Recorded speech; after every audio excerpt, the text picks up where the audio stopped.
And it's really important that when, we tell the kids, like, you train jiu-jitsu, you're going to become stronger and stronger. And it's very important that you're also a kind person at the same time. All right, guys, today we are going to visit Team Tooke. It's run by Travis Tooke. He's been a friend of mine since I moved to Houston and met him. Long story how we initially met, but it's pretty good. And a lot of black belts. You hear a lot of black belts that are good at some black belts are good at their guard. Some guys are good at guard passing. Some guys are good at running a business, and Travis is one of those guys that he's good at all those things. He's got great takedowns, he's got great passing, he's got great guard, he's got great escapes, runs a great business, and he's given me tips on all those things, so that's been really useful. And we're going to train there today. He's got a lot of tough students. It's a lot of fun, and they have a really good attitude. Like, everyone there has a real strong ethos, and we love sparring with them, and it's always fun. So we're going to Team Tooke. Yeah, buddy. It's gonna be fun. You guys are all cuddled back here. Gotta stay warm. It's nice right now. Look at this. Stop. It's really fluffy. It's really warm. Someone called me a bear the other day. Brown bear? Black bear. A little black bear. Why didn't they just call you a brown bear? I don't know.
When I take the back, I'm gonna go for the seatbelt grip. I'm gonna stab him in the heart, cover my wristwatch, keep my elbows tight. My head should be tight too, but I'm not gonna yell in coach's ear, but your head should be smashing here as well. When we go to the side, our first drill is, as his hips escape, I go here.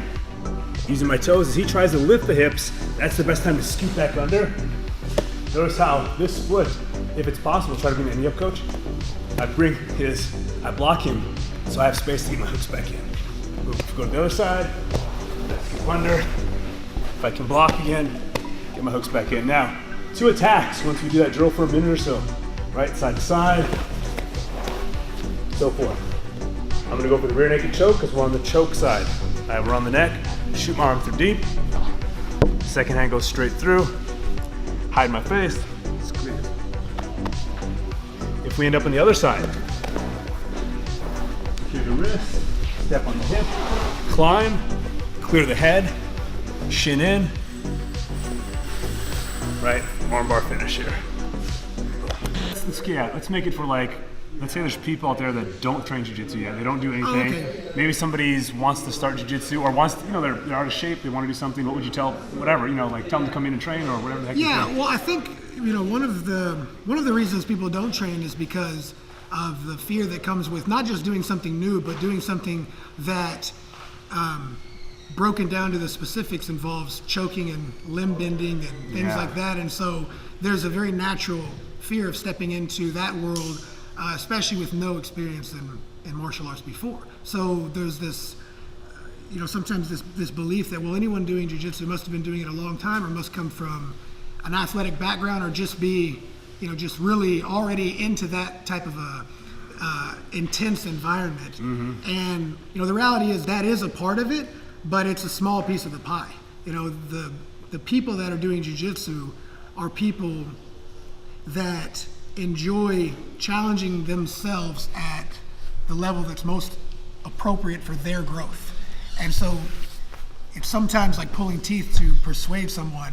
Right. Like sometimes we'll have parents who come in and they love watching their kids do it. Right. But the idea of them doing it is just, it's almost insane. So we'll just please do it. And then eventually like, okay, I'll try, but I'm not sparring. I'm like, of course you're not sparring. And I can't bend that way. It's like, you're not going to do that yet, but you might be surprised what you are doing in 1 year. Correct. And then inevitably it's the same thing. They come in, they move a little, they sweat. They might get a look of like, oh, this is a little bit much. And then at some moment, there's going to be some magic happening where you can see it like on their face. And I know you've experienced this coaching where it's like this smile of like, oh, I kind of like that. Yeah. I did the move. I got that Kimura. I got the Kimura, I got the choke, even if it's just in practice.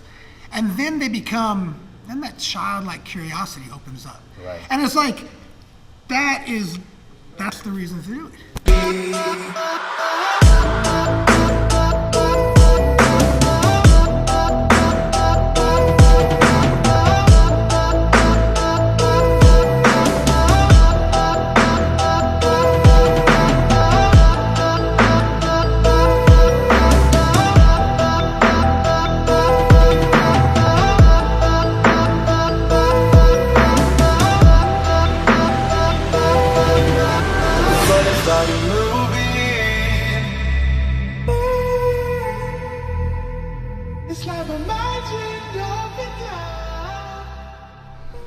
Excellent class.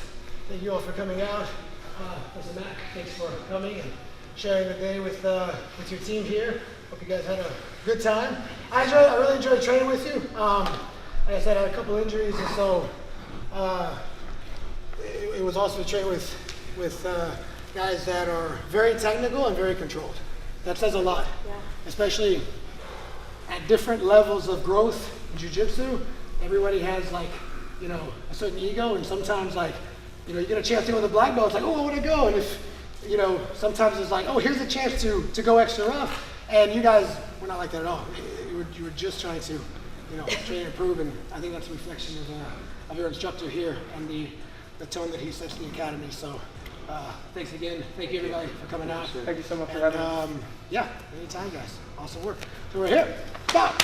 Face the Masters. Boom.